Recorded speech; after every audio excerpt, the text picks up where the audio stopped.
All right, ladies and gentlemen, welcome back to All of Us Radio, the not financial advice version. Man, we got a fucking banger for you today. The first thing that I have to do is send this to several different Twitter group chats. But first, I'm gonna welcome our guest today. We do have an awesome guest for you, Evan. Fucking does a killer morning show, Rise Up morning show. I find it on TikTok. It's become part of my morning routine. I'm sitting on the throne, and this guy pops up on my feed. And he's just so handsome that I can't resist. I can't resist looking at him and listening to all the financial advice that I get from him. And they're talking everything markets. Evan,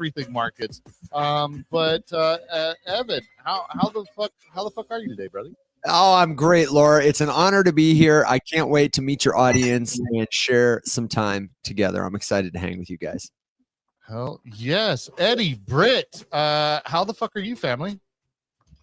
Things are going. Things are happening on our end. We're tired, but we keep going. We keep pushing. How about you, Laura? Last week until the event. I know. Last week until the event. I am stoked. The closer that we get, I get hype about it. Today, getting that news that we got, which we'll talk about in just a second. I've been on cloud nine since then. I can tell you that after that happened, zero fucks at that point were given. I was very much like, you know what, bro, I'm all in on this now. We are finally at the point that I want to be at. Like, I'm like, okay, we're getting closer into the lane that I really enjoy, and I don't know, it made me stoked. But yeah, man, I'm gonna go ahead and kill the music here. We got a jam-packed show for you. I do want to start off with an opening clip, but I won't lie, I am still in the DMs sending this to group after group after group. And I always say this: if you don't like me spamming the show inside your chat, there is an easy solution, a very easy one. All you have to do is kick me out of the chat, because until then, I am going to keep doing that. I'm going to keep ruining your chat, the middle of discussion, and you're going to get a link. You're going to get a link to this show. But let's see here. Can I start off with an opening clip? Wait. Let's get it. Wait, stop. I'm messing everything up. I created an agenda, and I'm just absolutely blowing through it. Ladies and gentlemen, now we can talk about it. Yes, dude, the things that we have to promote. Make sure you check out our Monday show. We're going to have a show on Monday that is going to be the last space that we have before Not NFT NYC. So you definitely want to be a part of that. I'd really like to get some activations and speakers and panelists to be a part of that. I think that would be awesome. Just a quick little send off before we go. Shout out Angel. Shout out Taylor. There we go. Angel says, shout out Laura, Eddie, Britt. Angel say, yar. And then we got Taylor. We still don't know if Taylor's a guy or a girl. We recommend, if you ever see that person in public, just do a quick nut check and then let us know what you find. Shout out to them. Shout out to them. All right, and so the next thing that we have to cover is Not NFT NYC, going down Thursday, June 26th, in Manhattan at the Producers Club. We got some stellar news, which, by the way, Eddie and Britt already knew, and they had already told me, but it went way over my head. I didn't see it. I didn't notice it. But when we were on a space with Aaron today, he was, joking about who it was that he was going to have during his comedy section, because we have a ton of stuff going on at Not NFT NYC. We're going to be talking about stable coins. We're going to have panels on AI. We have a comedy show. I'm going to talk about that in just a second. We have activations from MetaBetties, who are going to be doing live performances there. We have Board Trading Co. inside the one of the rooms. It's going to have all kinds of merch. We have fucking production taking over the speakeasy. We have a bar that's going to be there. That's going to be awesome. What else am I missing? Because I'm going 100 miles a minute here. The merch. Yeah, tons of merch. We're gonna have the merch is covered. Oh, the bags. Brittany secured the bag so hard today. Guys, look, totes are in. I don't know what to tell you. Totes adorable. These totes are gonna bring in the ladies, and I know that because we had our resident lady say, Lord, stop making merch for boys. You're scaring the girls away. get them something that they're going to enjoy, that they're going to want to carry around. We want them walking into other events with our bag. And so she handled the merch perfectly. Shout out to Eddie and Britt, who really did make this year come to life, putting it together. Am I missing anything else? I know I am, because there's just so much going on. Airdrops, check your wallet moments, ton of stuff happening. But the thing that I'm most excited about out of all of that is the fact that on Aaron's Space today, he was talking, and we were joking around, and I was like, what did you get? Did you get Mark Norman to be the comedian this year? And he's like, no, but I did get his podcast mate. And I was like, bullshit. I was like, who did you get, bro?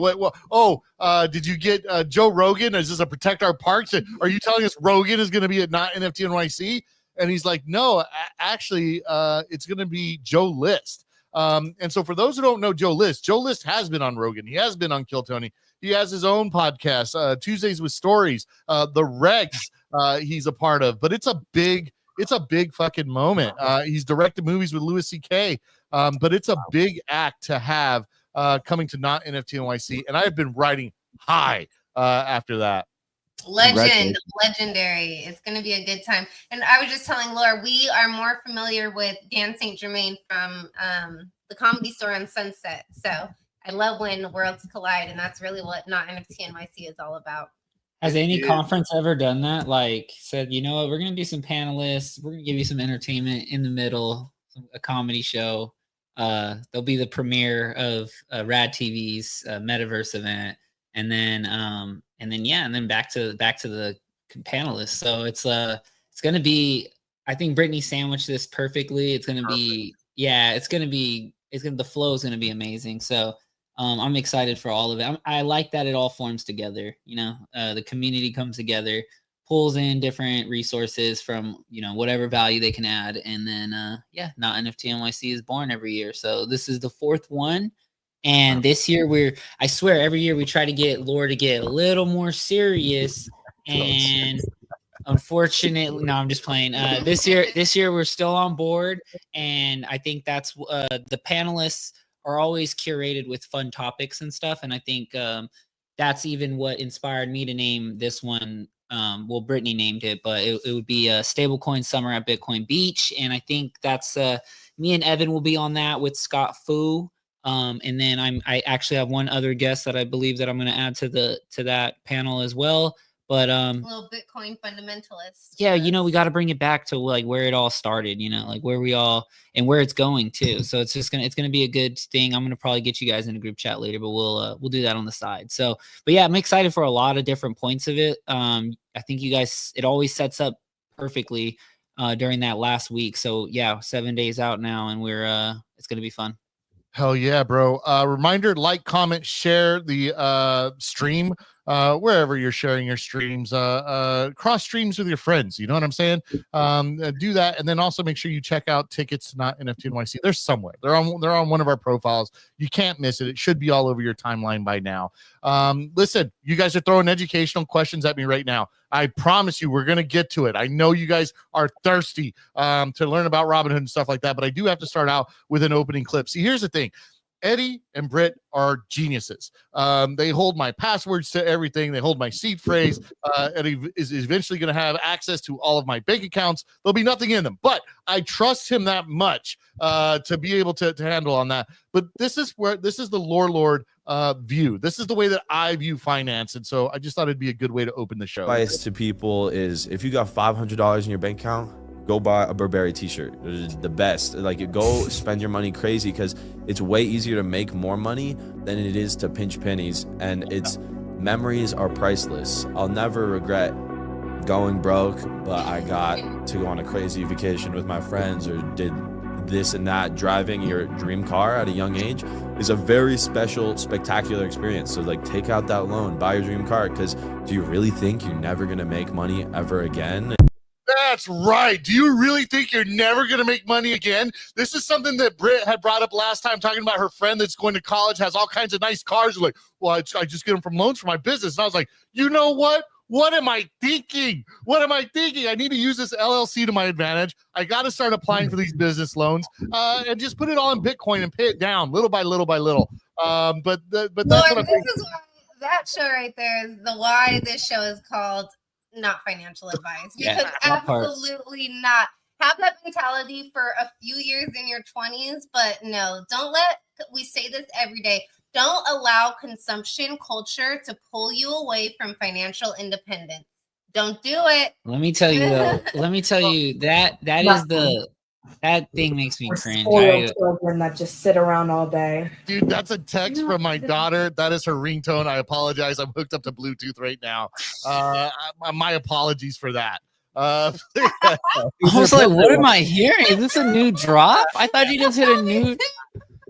So she said that one time, and I recorded it, and then I put it on as her when she texts me. That's the sound that pops up.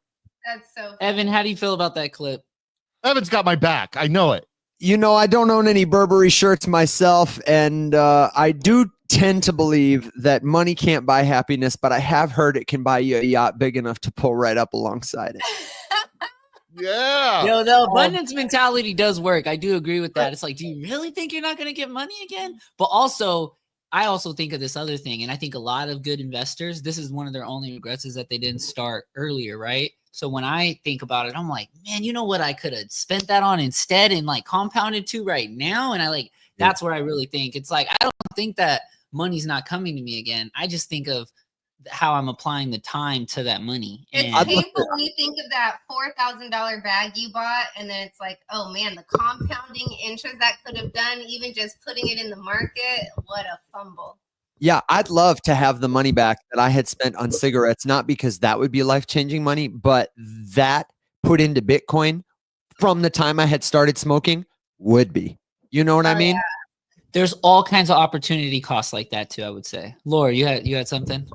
No, I was listening. So I mean, cigarettes. The cigarettes is your thing. Are you still smoking? I am working on quitting, and I am intermittently successful, but I am working on it, and I have no doubt I'll do it. It really is about motivating yourself to want to, finding all kinds of reasons to want to, because there's a gas station on every corner, and the problem is not, do I have $10 in my pocket? The problem is, what do I want more than Nothing. right now? Holy shit! You Here know? we go There's again. My spoiled apologies. children My that just sit around all day. You can just you can hit that mute button on the side. Yeah, I'm gonna say. Here's what I'm gonna say though. I would actually prefer it if you don't quit smoking. For the better good of the human race. Just hear me out on this. We need hardcore MFers out there in the world that can teach people about the analog place we used to live in, where you had to pull tobacco out from the ground, roll it up, use a Zippo lighter to get it lit. It just means hard. I'm over here like a little wimp with my vape. No, I disagree. I want you to keep smoking, just to keep the edge of America. And let's bring this back. Bring this back to stocks. Bring this back to stocks, though. I always wondered how these dividend companies really pay out from the tobacco thing. I didn't know people were still smoking cigarettes. But Evan, I bet you he's smoking the healthy ones. And let me guess, American Spirits. This guy. How'd you know? Yeah, American Spirit Yellow. They're not more healthy, but they make me feel better about myself. They actually do last longer than other cigarettes I've smoked. I will tell you, if you smoke a Marlboro or like a Newports were what I smoked, and then I tried an American Spirit, and it took me like twice as long to finish. I was like, oh, dude. And so I smoke less of them, and it's like this cognitive dissonance thing, you know. I love it. Do you invest in any of the tobacco companies at all? No. And if I had all the liquidity in the world, I still probably wouldn't. Mostly because I feel like I know other companies better. And so it'd be a smarter investment for me. But also, like, I'm not really aligned. Even though I'm a smoker and I support them with my, like, the ritual of my life, I'm not right. I would You're rather still not investing. Yeah, I mean, I think I'm pretty sure some of my dividend stocks hold it, but Brittany brought up something about healthy tobacco recently, and I was like, and a lot of the people, I think Tucker Carlson was on like the All In podcast and stuff, talking about healthy tobacco. And did you want to add something on that? Because that tobacco or nicotine? Okay, well, we were talking about how everybody in Asia can smoke until their 90s, 100s, and it's not a problem, even though cigarettes are extremely unregulated over there. Extremely unregulated. That's why they taste like strawberry and candy, and it's crazy. But the stuff that is killing people in America is the additives from what they're spraying on the tobacco. So tobacco is actually really good for you. It delays Alzheimer's. It helps with dementia. There's so many reasons why it's a plus to actually smoke straight tobacco. But once you get into the cigarettes and the, the kind of chemicals that they're doing and all of the flavors and all that stuff, that's where the cancer is. And that's what people are dying from. And it's funny, but if you listen to the All In podcast, Tucker Carlson does go into a little bit about just like how it makes him feel as far as like it's like focused, but like alert and calm. And I was like, you know what, bro, I might even pop a Zyn. I might pop a Zyn, bro. I was like, yo, but still, I really just like to look at the companies and the stocks that are profiting from some of that stuff. So sure, makes sense. And I'm so sorry, dude. You've been with us for 20 minutes. It's been a beautiful, awesome hang. I didn't even properly introduce you. I'd love it if you just gave a moment to let folks know who you are, how badass you are, how amazing your show is. Just give us a little insight of who you are, and thank you for being a part of this madness. Well, thank you very much. I appreciate the opportunity. And to everybody listening now or in the future, hello. It's nice to meet you. My name is Evan. You know crypto, but you probably don't trust crypto. And companies like Coinbase or Circle are making headlines. They're some of the most profitable companies on earth, but a lot of people who hear about crypto for the first time heard about it when FTX collapsed, or they heard about Bitcoin for the first time when drugs were found and hordes of cash were seized and cryptocurrency was taken by the FBI from criminals, and when Elizabeth Warren talks about how they use it to launder money on TV. And so we have a terrible PR problem. We tell a bad story. The truth is that crypto is one of the most transformational technologies ever invented. It's totally novel and will affect pretty much every part of your life and will do so much more than money, the way that your smartphone does so much more than calls.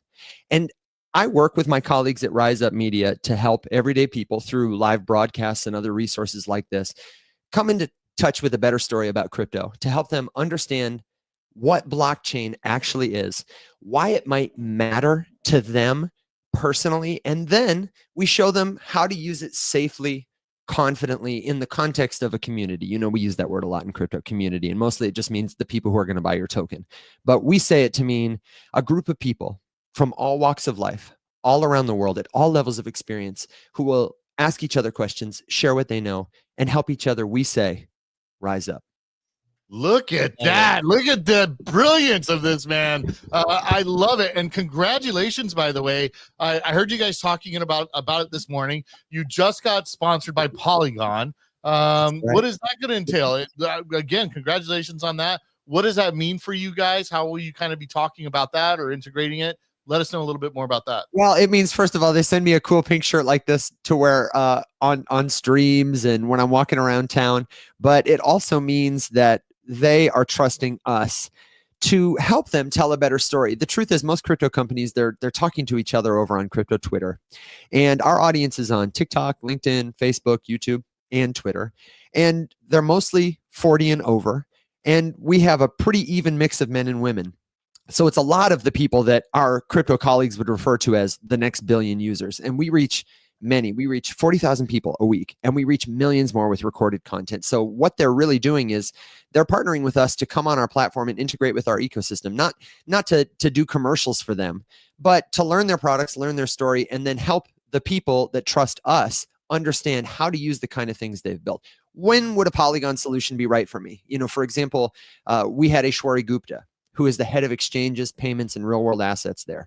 He told us that 42% of micro payments in USDC are settled on Polygon's network. We had the folks from Katana on the show recently to talk about the DeFi chain that they're launching, what makes it different than stuff that's come before, how people can participate. And we don't just like shill them, tell people to buy their token. I try not to say anything that requires me to say not financial advice, but we use their tools as a way to teach people the kinds of skills they're going to need all the time in crypto: bridging, custodying their own assets, swapping in and out of different kinds of tokens, participating in an airdrop or something like that. And then we help them become familiar with our friends who work at Polygon, which is the oldest layer too. So they're legit. They're a legit company. And then, you know, just do more things, make more content with them that will help them tell what we say is that better story, and I'm really excited about it. We're actually going with another company, Aptos, to permissionless, and I hope that we can build the kind of platform where like two competing companies could sponsor the show, and it would be more valuable for them because we could tell our audience, they would trust us enough to say, hey, if you're this kind of user, maybe you want this product, but not this one. If you're this kind of user, maybe you want this one. Maybe you don't want either of them. I asked the CEO, not the CEO, one of the co-founders of Arculus the other day, if you couldn't pick Arculus, what would your top 5 cold storage wallets be? And because he gave an answer, people were willing to trust him more than if I just said, and Arculus is the best cold storage wallet. You can get it now for $10. You know what I mean? Crypto needs that. So that's what we're trying to do with our partners. Beautiful. And I think go ahead, Eddie. No, I was just gonna say that transparency is exactly what crypto is all about. So it's like it fits right in with the culture. I'm tired of people. I mean, it sucks, but even some of the best products like ETFs and stuff like that, they have some of their flaws. But one of the things I've seen is like a Bitcoin treasury. It's like if you're not showing proof of reserves or anything, it's like it goes against crypto culture. It's like it doesn't matter what we're talking about. It's like the whole point of it is the transparency, immutability, and so forth. So yeah, I love that. I love that you guys are leaning into that aspect of advertising or even just content creation. That's a different way to look at it, but it's something that the crypto probably needs more. Well, and it's so important right now because a lot of companies are entering our space that are using words like stablecoin or blockchain, but what they're going to give consumers is not really decentralized, is not really self-custody. And so we have to educate people to help them understand like what this is, how to use it, what the benefits of it are, so they can recognize that when they're using a stablecoin at Amazon or Walmart, that it may not really be on chain, that they may be taking a big cut, and that they may have more freedom or utility by learning to use USDT or Tether or taking custody of their assets some other way. Oh yeah, and I think that's a perfect segue into one of our topics tonight. And so I'd love to get you guys' take on this clip, as well as kind of get how you think it will affect stocks or the overall market as a whole. So give me just a second while I pull that up. Let me see what we have here. Series 7. Here we go, and then we'll just open that bad boy. Yes, it's true. Tether now owns more U.S. debt than Germany. Hey, it's Professor Chris with Beacon. And Tether's been buying up U.S. treasuries for quite some time now. And yes, they do officially own more U.S. debt than Germany. Deutschland comes second to Tether today, baby.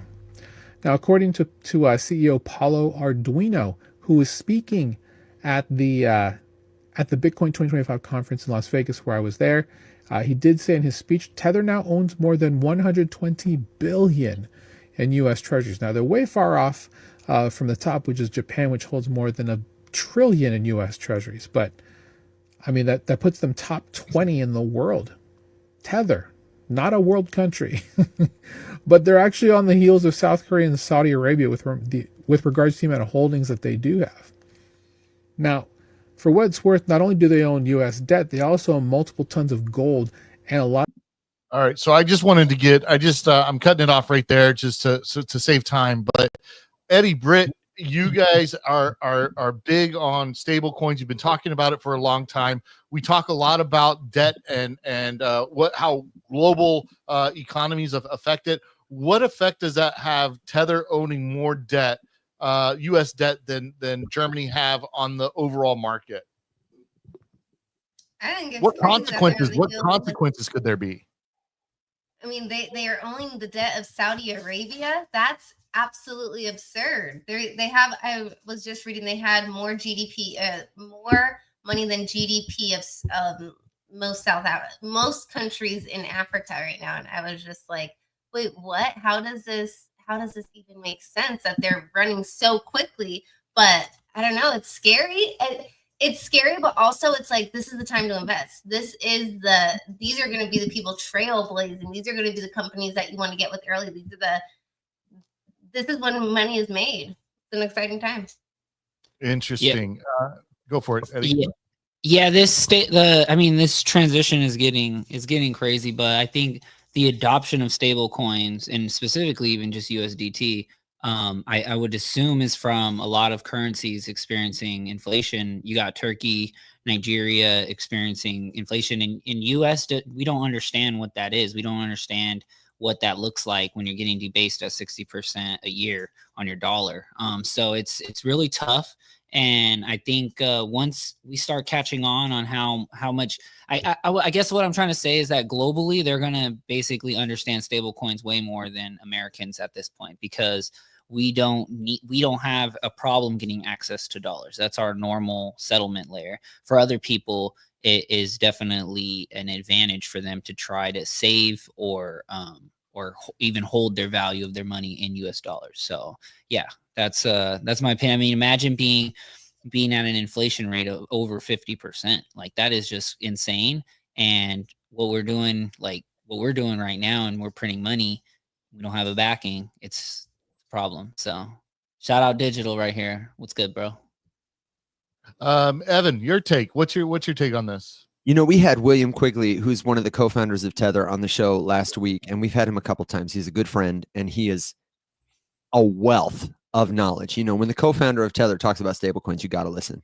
And one of the points he made about all these stablecoins we're seeing lately that are offering yield, this and that, he said, you know, I just don't think most of the world is that concerned about earning a couple extra percent. Like you said, brother, they are concerned about having a store of value that is like easy to use in the everyday world. More than any other stablecoin, everything settles to Tether. It is easy to turn your currency into Tether and hold value in it that you can turn back into cash or just send digitally to somebody pretty much instantly anywhere in the world, as long as you have an internet connection. And he made the remark, he said, go ahead. You don't believe yielding stables will be the onboarding event that the masses are waiting for? I am not saying that. I just am saying I don't think it's as big of a deal to most people around the world as having a stable currency that they can transact in day to day will be. That alone will allow stablecoins to reach a market cap of trillions of dollars by themselves. I do think that yield will be interesting, but I think from now to yield, a lot of companies who do stablecoins won't want to offer yield to part with it. I think there's a probable future that some enterprising company decides, you know what, let's disrupt the system. Let's offer people a meaningful yield, and they will gain market share, a truly decentralized stablecoin. But I don't think that's the short or medium term thing that's going to bring. I believe that's what Paxos is trying to do with the US dollar global network, where it's not just a yielding stable. You get paid basically to build the network, grow the network, transact on the network. Kind of like as if you were building an LLM, giving your data, but you're getting paid for it for doing your part of building. You know, go ahead. I was just going to say, I don't know Paxos terribly well. I knew they offered USDP and that there was like a similar yield bearing token model. So please tell me more. They partnered with Kraken, MakerDAO, Robinhood, Arbitrum, just so many of the trailblazers that have been here since 2010. So I feel like with all of this synergy together, I think that could really, really do something for stables. Yeah, I did hear that, that yielding won't be the big onboarding experience that everyone thinks. But it is definitely an interesting product, and I think a lot of crypto native people might want to like settle to a yield bearing stable instead of like a regular stable. But yeah, you're right, Evan. People will like. It seems that the stable coin companies, especially Circle, shout out to Digital. I know he got in on the IPO. He rode that all the way up for sure to. It's over 200 now. I'm still holding my last few shares. Yeah. So, and Circle has been very generous on their business model. They're giving out a lot of their revenue back to Coinbase. They also did buy a yields coin. I think it's like USYC or something from Hashnote in January. And so that's only for institutional investors, but it's backed by the money market accounts. And so I do see that like there is some gatekeeping there. That where like we should have access to it, but it's like, where are they going to really generate money from if not from, treasuries, short-term treasuries, money market funds, whatever their reserves are? Like that's still kind of the revenue side, but it seems like the stable coins are starting to just like, well, let's race to zero type of market and just go for adoption. Like forget everything else. It just seems like there's a race for adoption, and obviously USDT has a major lead. Yeah, they have like a huge, they have many times Paxos market share, and even several times USDC's, and they're global. They're not compliant in the US. Paxos, USDC have some more like doors opened for them, but it's a pretty open battlefield. And I would say they're all generating yield mostly from like treasury. They own debt. But it's going to be a real interesting race. And I think there's a lot of room for somebody to do something innovative, but the people who are out in front are a long way out in front. I know we Evan, say a lot. I have one more question. I'm just curious, if the US dollar does not remain the global reserve, how do you think that this changes our current race with stablecoins?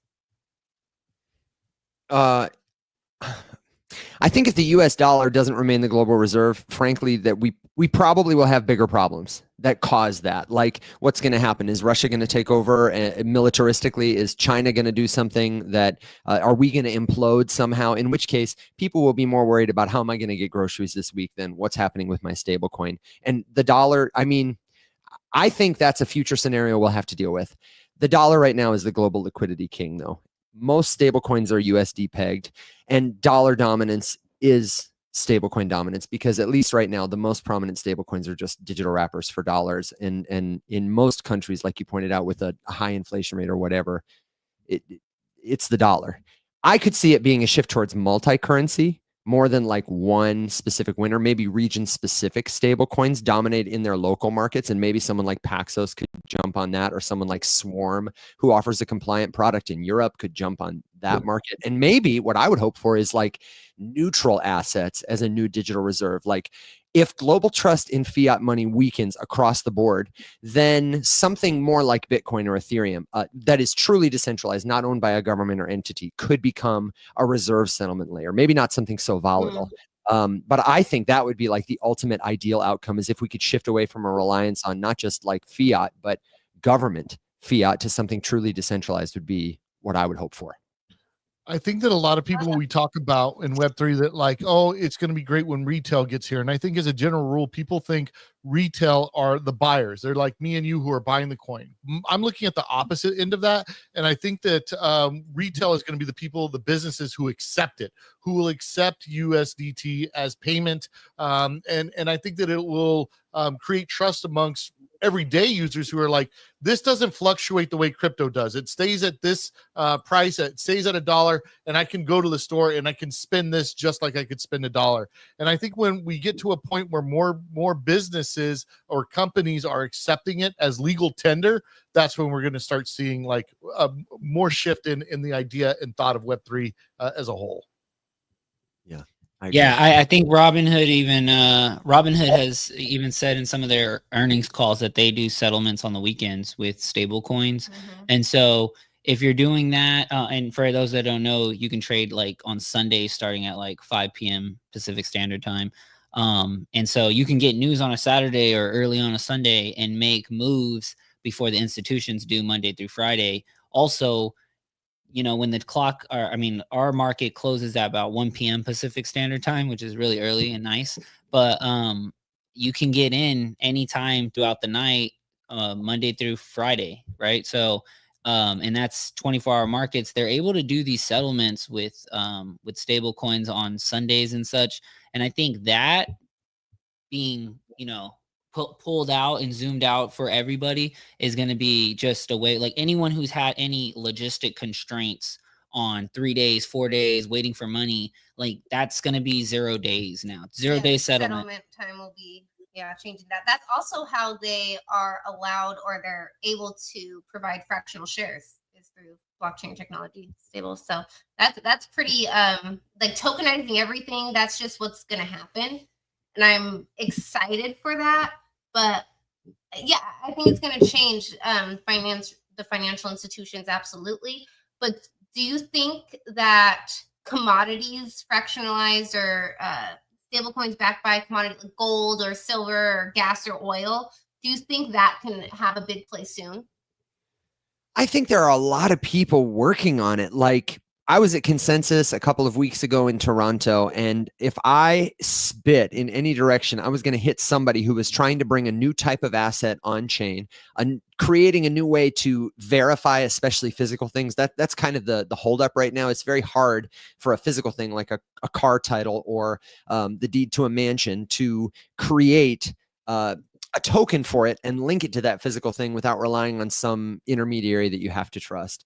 But a lot of people are working on that. They're working on stable coins because they want to bring new liquidity into crypto. But I don't know. I think everything probably will be tokenized to some extent when we figure that out. I don't necessarily think we need to tokenize things in the interim until we solve those kind of problems, because otherwise, again, it's just going to be Amazon will say, well, hey, let me hold your gold for you. Here's my Amazon gold token. Thanks so much. You know what I mean? Like those kind of things are not the solutions we're interested in. And I still think we have a long way to go. There are people doing promising work, but I don't think we're quite there yet. Give it another year. I like that. Those are not the solutions we're interested in. Yeah, these are not the solutions we are looking for.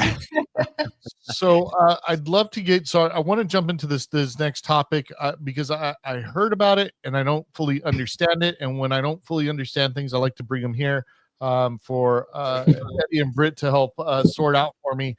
What is this and why is it such a big deal? IPO, is it in the cards?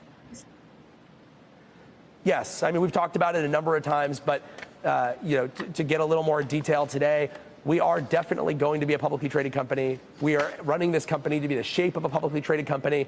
I don't think that there's really a path to a company like Anduril winning things in the shape of, let's say, a $1 trillion F-35 Joint Strike Fighter contract as a private company. It just doesn't seem to be the thing that can be done. And there's a lot of reasons for that. We can have a whole show just about why that is, why private companies are probably not going to scale to the scale that Anduril wants to scale to. But it is definitely on our roadmap. All right. What is this? Why is this such a big I want to say, before Eddie takes it away and kills it, I want to say shout out to him for his comeback arc. I mean, people really tried to cancel this guy. There's lore. So much drama with the billionaires. You know how it is. What happened? Because all I know about Palmer Luckey is that he was the founder of Oculus. I've heard he's got some controversy, but like, can you read me in? Take me through this. He's been bullied out here in these billionaire streets. Tell him. He was basically pro-Trump when nobody was pro-Trump. Okay. And so people like kind of kicked him out of Facebook, right? Like at Meta. So Oculus obviously owns Meta. So Mark Zuckerberg and Squad kicked him out, right? And he was left. Yeah, it was very public, and it was a bad lashing. And it was just like, you didn't vote for who we vote for, and you don't support who we. I guess it was very public. He like donated some money to the MAGA campaign.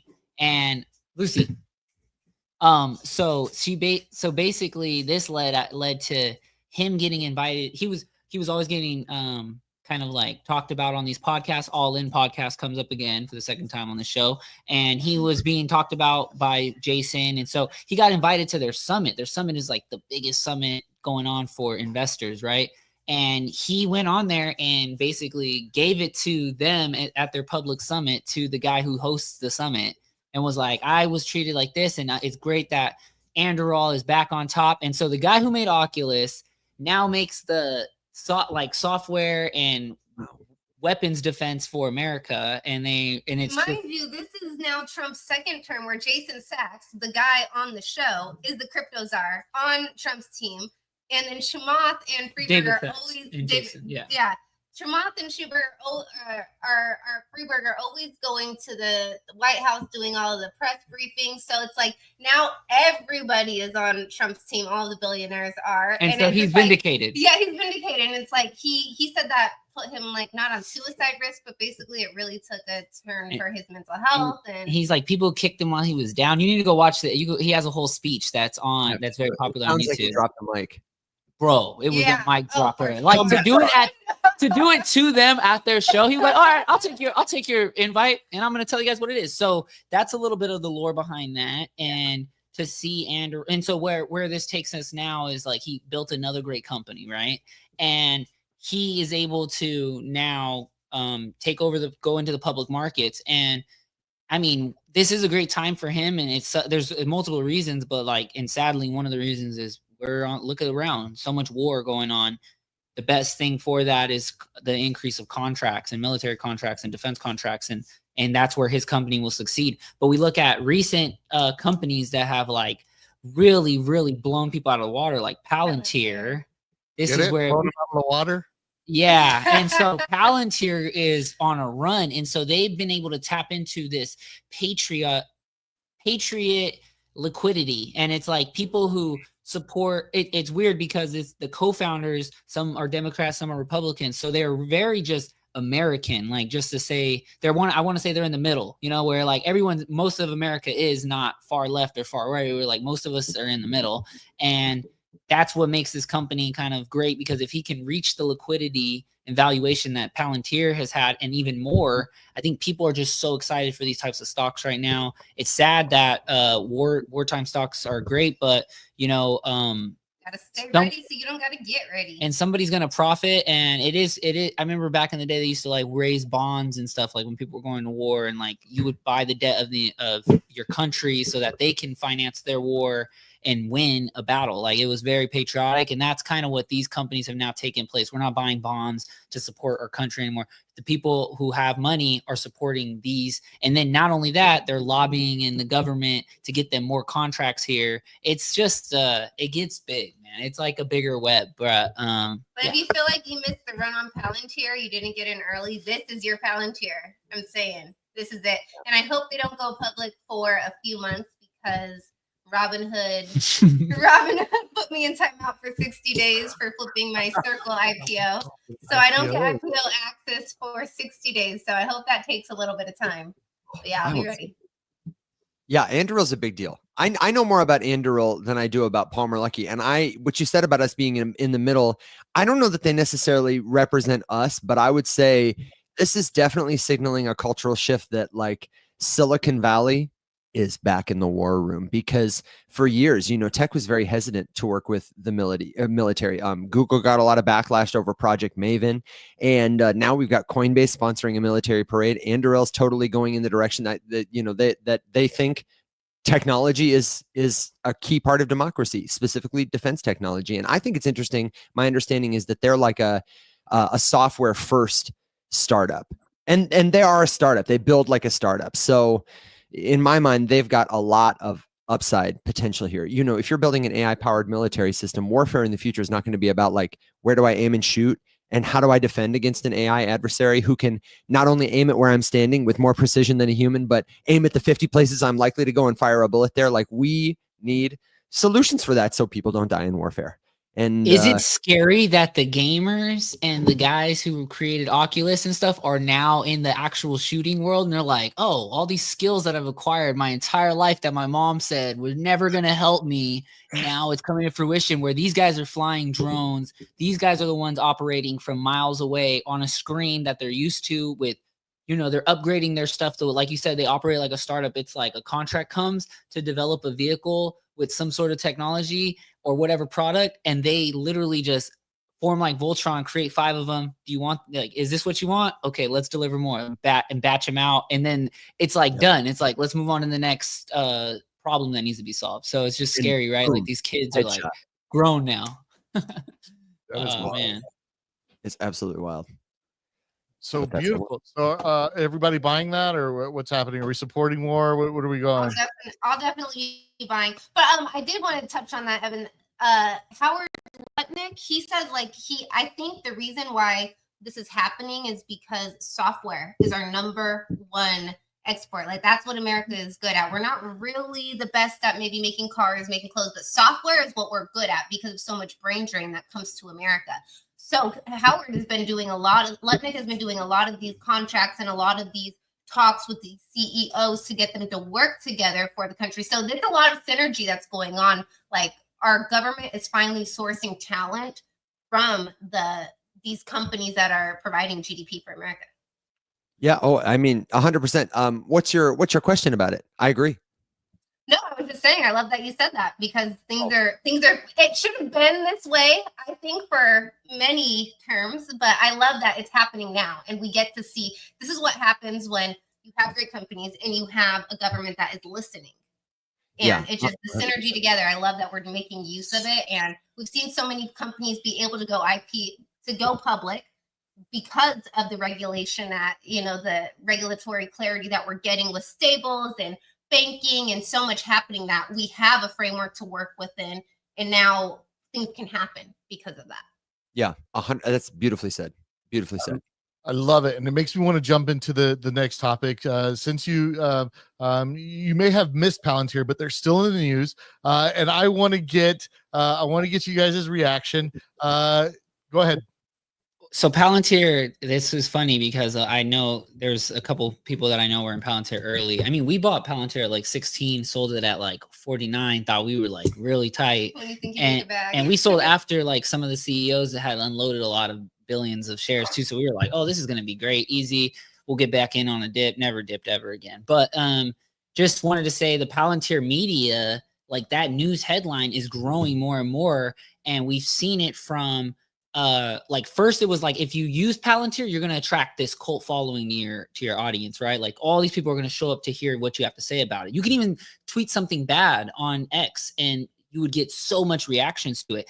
And now I feel like the media, traditional media, has now caught up to that narrative, and they're going, okay, well, let's use Palantir and figure out these negative things to say. So a recent article actually came out, even in the New York Post, and it was like a bunch of fabricated stuff, I would say, like very, very low research from the journalist. And Palantir responded back very quickly. It was signed. It was a letter that included some representatives you guys might know, like AOC and Warren, Elizabeth Warren. And so these people signed a letter saying Palantir is stealing data from Americans. So with that preface, I just want to say, like, there was no evidence or anything ever shown that Palantir was stealing data from us. And in actuality, if you followed the company, they are very patriotic, and they like don't even give their software to like other nations or anything like that. You know what I'm saying? Like they stay within their bounds, and they make sure that like they're only kind of controlled by American powers. And so I do respect that. And they've done a lot of influence for American military and in replace of troops. So just all of that has to be prefaced because people are listening to Palantir and they're like, this is the Patriot Act, and they're listening on your phone calls and stuff. So I just like, but Palantir was created because of the Patriot Act. So they are actually like the protectors of the American citizens' privacy. So I would say go that way. If you do your research, if you know. Well, then you're either going to love this next clip or you're going to fucking hate it. And I can't wait to get your take on it. So I'm excited about that part. Let's see what we got here. We did that. Okay, here we go. Give me a second. You cheered for it. You stood in the middle of a live surveillance drill and called it justice. This wasn't resistance. This was system calibration in real time. While you chanted no kings, Palantir was running facial recognition at scale. Dataminer was logging emotional volatility like stock price movement. Accenture was already drafting proposals for international clients. This wasn't a protest, it was a behavioral field test. The oligarchy didn't stop you, they tracked you. And now that training data is off to market. Israel gets the crowd suppression playbook. India gets the sentiment scoring API. Brazil gets your movement patterns for predictive arrests. You didn't topple power, you helped sassify state control. They sold you a rebellion as a branded event. You filmed it, tagged it, gave them the metadata, and now every future uprising starts with your blueprint. You screamed no kings, but you never asked who was funding the crown. Talk about it. Turn him up. That was crazy. All right. Yeah, So I gotta get everybody's take on that. Lord, did they hit your old folks home and get everyone to do a No Kings protest or what? No, dude, there were millions of people in Philadelphia that went. And so that was my thing, is if you look, the whole thing was that these protesters are rioters and they're starting fires, and there wasn't really a lot of that during that time. And so my personal opinion is I believe that there are at times agitators who come from maybe government entities, whether they're local or national, that incite some of these things. That's why you see bricks laying there near protests and different things like that. And so I noticed that there was none of that this time around. There wasn't for all that big talk of we're gonna really hurt protesters, we're gonna shoot them if they throw rocks at us, all that, we saw none of it. And so it was all very orderly. And so that tells me that, hey, there weren't agitators there, which makes me think, were there not agitators there on purpose? Was this really something to see how this would happen in real time and movement and to track that data? And so that's where I'm at. This is conspiracy theory lore. That's what this is. And so I really got to get you guys' take on that. I'm happy to comment on it. Go ahead. Yeah, doing that funded by a billionaire, that makes no sense. That's all I'm going to say. You're fighting for the Walmart lady and the billionaires that own these conglomerates that won't pay you minimum wage. But yeah, take it away, Evan. He says not commenting.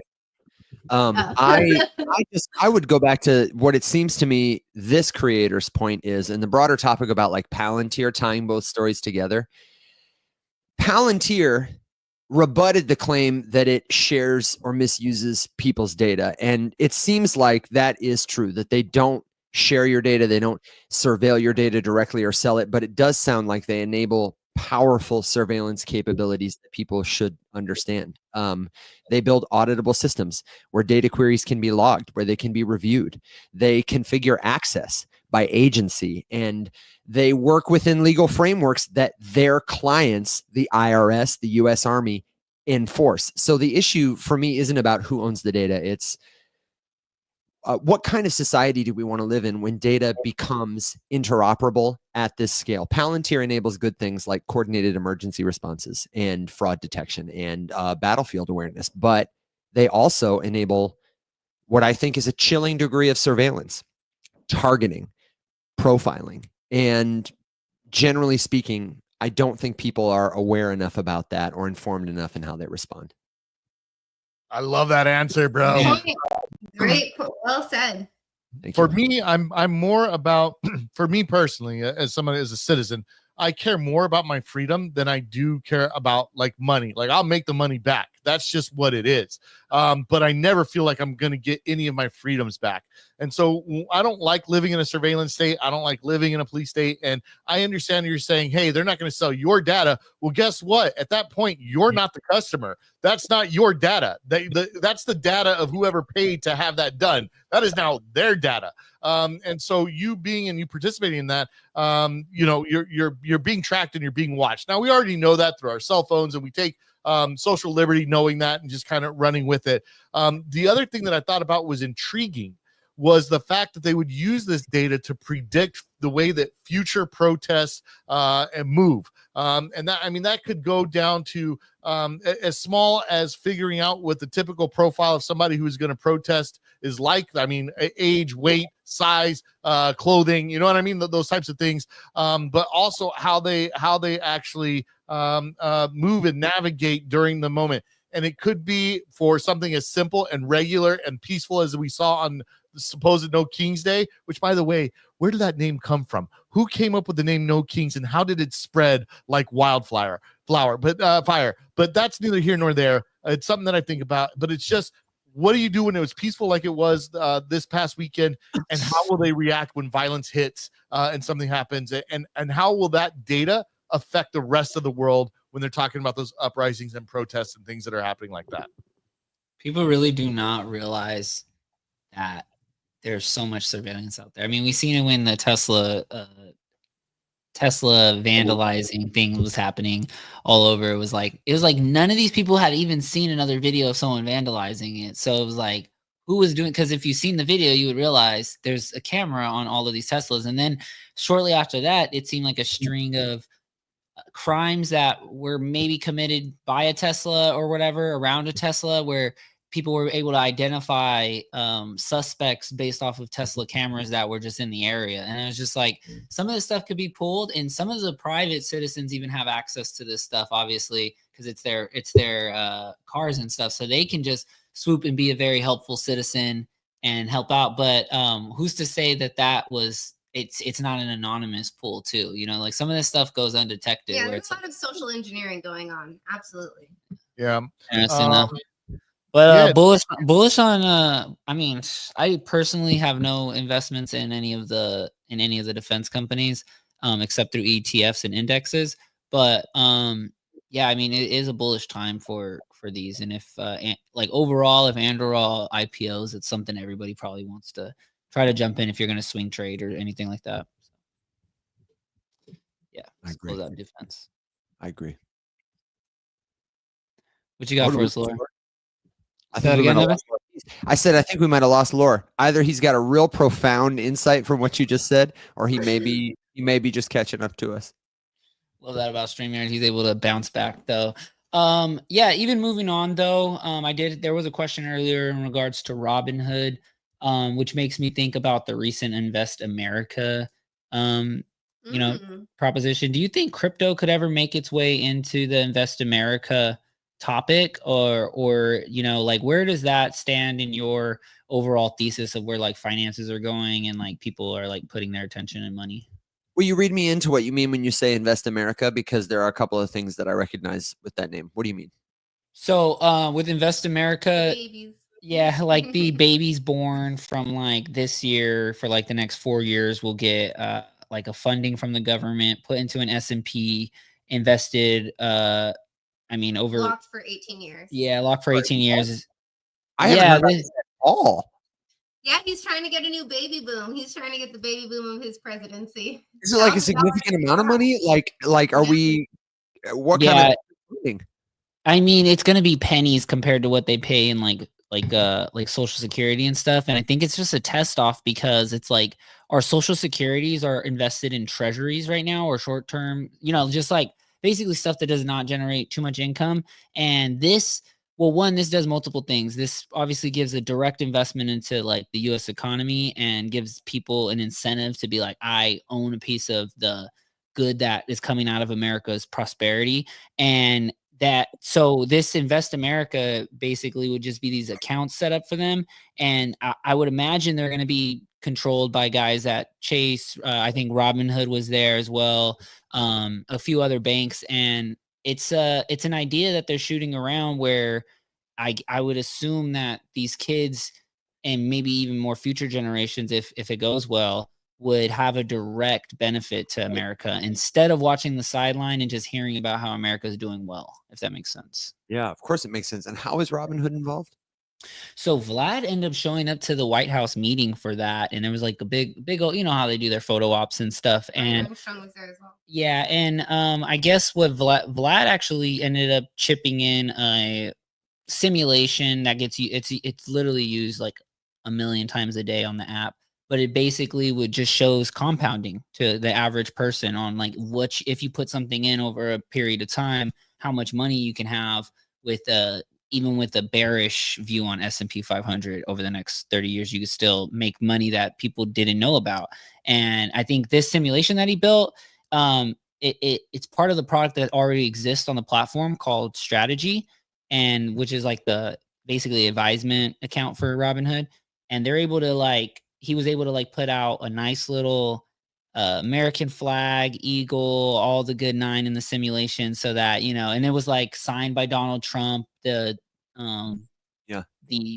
protocol or whatever he was making. He signed it by Donald Trump, and it just seemed like something he was really trying to sell. So with that even being said, though, it's like if we're investing in the S&P 500, they got to put something in crypto, right? Like that has to happen. There's no way you just get a lick of the top 500 companies and you don't touch DeFi. You can't have a crypto czar and no investment in crypto. We got it.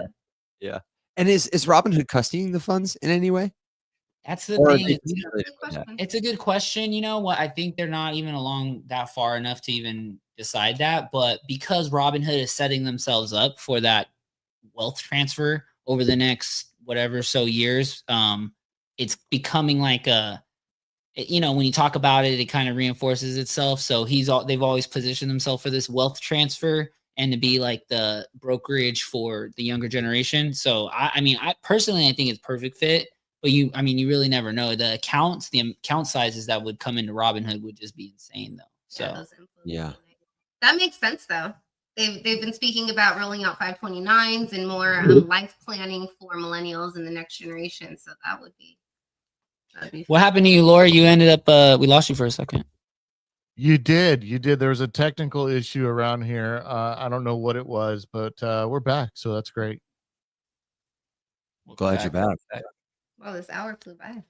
Yeah, this hour did fly by. I hope we got to. Let me see what his actual question was about Robinhood. What do you think of all the recent price action on Robinhood? Or do you follow Robinhood stock, Evan? I don't follow any stock too terribly closely, but I do follow news around Robinhood, especially because of the way that they're competing with our space. I think they've been playing really smartly lately, positioning themselves in close proximity to the president.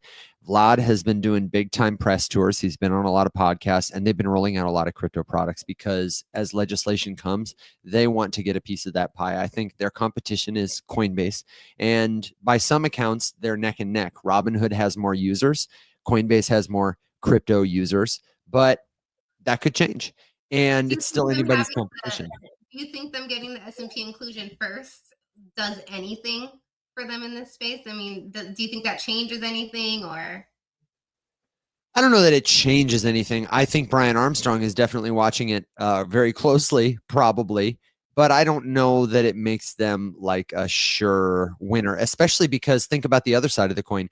Coinbase is the largest custodian of Bitcoin in the world. Most of the ETFs, their Bitcoin that they hold for clients is in accounts that Coinbase owns, that they trust Coinbase to hold. They custody it. Okay. Yeah. So, and I don't know, when you look at the crypto side, the crypto market is smaller than the stock market, but in terms of how many tokens Coinbase offers versus how many Robinhood offers, in terms of how many other kinds of products they have, not just like wallets, but also their institutional products. And they've got a whole layer 2 blockchain network. Robinhood is still custodial. They've got the Robinhood DeFi wallet, but there's really no like wallet native DeFi support at scale yet. So it's very interesting. Plus, Robinhood is very US centric. They're expanding into Canada. They've got some inroads to the UK and to EU, but Coinbase is active, I think, in over 100 countries, especially the European Union, LATAM, and Africa. So it's a very competitive race on a lot of fronts, and they're both at the White House together. So we'll see. Love that take. Laura, you're muted. My God. Sorry about that. Yeah, man. I mean, I think dude, I'm looking forward to see what happens next. That's why I like following this stuff. We're gonna find out, who's gonna adopt what, and take from there. Does anybody have any questions before we wrap anything up, man? Because it has been the hour. I want to make sure that I'm gonna go ahead and save my questions for not NFT NYC. I have a lot of obviously stablecoin questions and stuff. But they check out their show. Definitely tune in to what they got going on. I've tuned in a few times. Obviously there's just sometimes you just try to tune in to be like, you know what, I'm gonna come in and support real quick, and then you stay because you start captivated. Yeah, you start hearing real value, and you're like, you know what, this is exactly where I want to be spending my time. So I feel like that's a good way to like usher the show, because a lot of people still need to be walked through this. It's still like not known to everybody on like what exactly is going on in crypto. So it's good to have shows like that break down what we got going. So, and likewise, thank you guys for being a helpful voice and telling a better story. It's awesome to be here. I really appreciate it. Hell yeah. Your panel, you're in Eddie's panel. That's going to be a really good time. I can't wait for that. This is a great conversation, and yeah, I hope you guys have a great weekend. Hell yeah. Evan will be a speaker at Not NFT NYC. Make sure you check out his show. Evan, any parting words from you before we go? Just that whether you are an investor, you work in the space, you're just curious about how Bitcoin works, the most important thing anybody interested in crypto can do right now is to tell a better story. You're telling a story with everything you say, everything you don't say, everything you choose to amplify or ignore, and telling a better story, it's up to all of us. So good luck. Hey. Telling a better story is up to all of us. That's a banger. You got to clip that, Laura. Hell yeah. Ladies and gentlemen, this has been All of Us Radio, not financial advice. Hey, man, you can check us out. The live show happening next Thursday in Manhattan, buddy. It's going to happen at the Producers Club. We got tons of activations starting at like about noon, ending at 8. So you can go to all the after parties after that. We're going to have a ton of speakers. Evan is going to be one of our speakers. We'll be talking stable coins, AI. There's going to be a speakeasy, DJ, bar. We're going to have it all there. A comedy show. Joe List is coming to 9 FTNYC, baby. Cannot wait for it. Until then, have fun, be safe, buy stocks. We'll talk to you later. Peace. Bye. Bye. Bye, everybody. Bye. And then it just takes